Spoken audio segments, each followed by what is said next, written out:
ترفندهای طلایی برای داشتن سیب زمینی‌های سرخ شده پرطرفدار. با این ترفند دیگه سیب زمینی‌هات خشک و شل نمیشه. سلام، به کانال ما خوش اومدین. 3 عدد سیب زمینی پوست گرفته داریم که به صورت خلالی درشت خورد میکنیم. ما میخوایم داخل این ویدیو با چند ترفند ساده یه سیب زمینی سرخ شده خوشمزه بپزیم. پس با ما همراه باش و از تماشای این ویدیو لذت ببر. لطفاً در کامنت ها برامون بنویسید از کدوم شرح کشور دستور پخت ما رو تماشا میکنید. خوشحال میشیم بدونیم از کجا همراهمون هستید. فکر نکنم تو کل دنیا کسی پیدا بشه که سیب زمینی سرخ شده رو دوست نداشته باشه. اونقدر که این سیب زمینی ها لذیذن. خب حالا یه ظرف میاریم و سیب زمینی هامون رو داخلش میریزیم.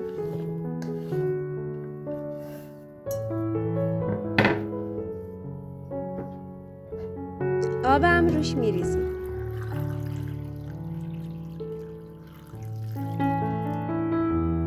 یکم سیبامون رو توی آب هم میذاریم 15 دقیقه توی آب بمونه.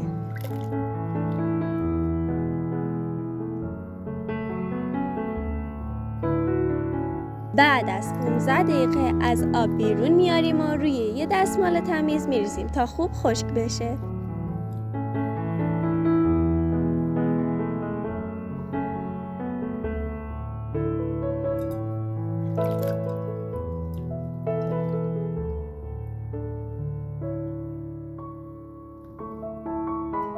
الان میخوایم سیب زمینیمون رو به 2 صورت سرخ کنیم. پس داخل 2 تا ظرف سیبامون رو میریزیم و مواد بهش میزنیم.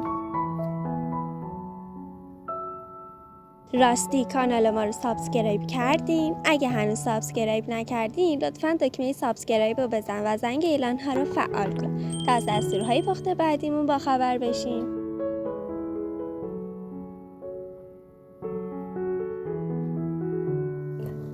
من چون پنیر دوست دارم داخل این ظرف بیشتر ریختم. خوشحال میشی با لایکاتون کمک کنید بیشتر دیده بشیم. اول این ظرفمون رو آماده کنیم. بهش نمک،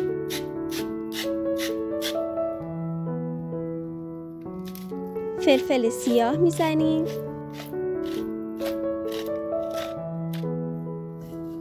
و یکم مخلوط میکنیم.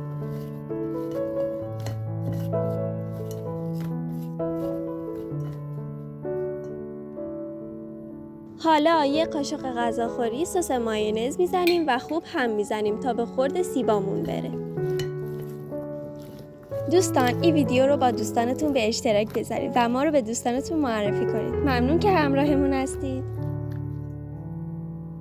ظرف بعدیمون رو آماده کنیم.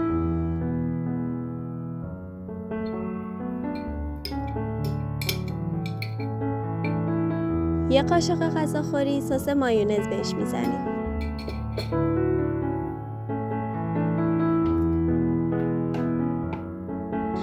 به اندازه یه قاشق غذاخوری روغن زیتون و با هم مخلوط میکنیم.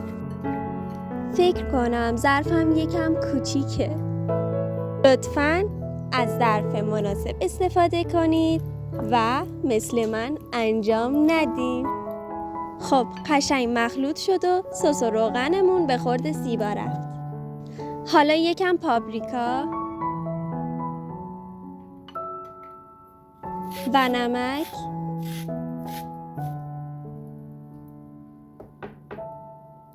و باز مخلوط میکنیم.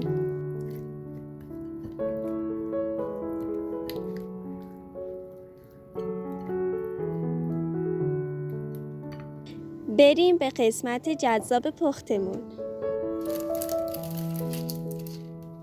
سینی فرمون که توش کاغذ روغنی انداختیم میاریم تا سیبامون رو بپزیم.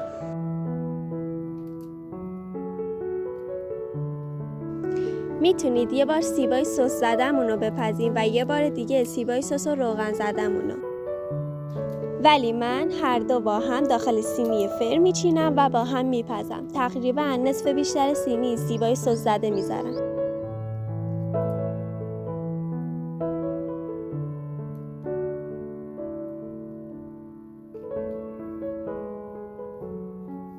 حالا روش پنیر پارمسان میریزم. با این پنیر واقعا خوشمزه میشه. حتما امتحانش کن، مطمئنم عاشقش میشی.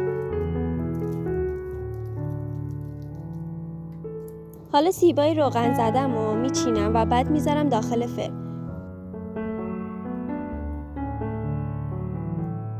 بریم سینی سیب زمینیمون رو بذاریم داخل فرن از قبل گرم شده تا با دمای 215 درجه سانتیگراد به مدت 40 دقیقه بپزه.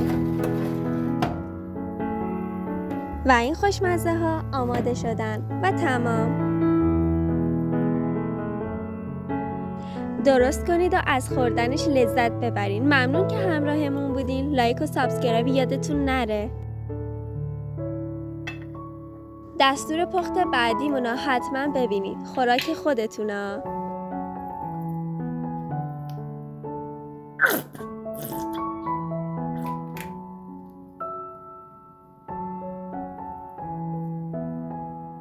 لطفاً کانال ما رو سابسکرایب کنید و زنگ اعلان ها رو فعال کنید. خوشحال میشیم همراهمون باشید. نوش جانتون.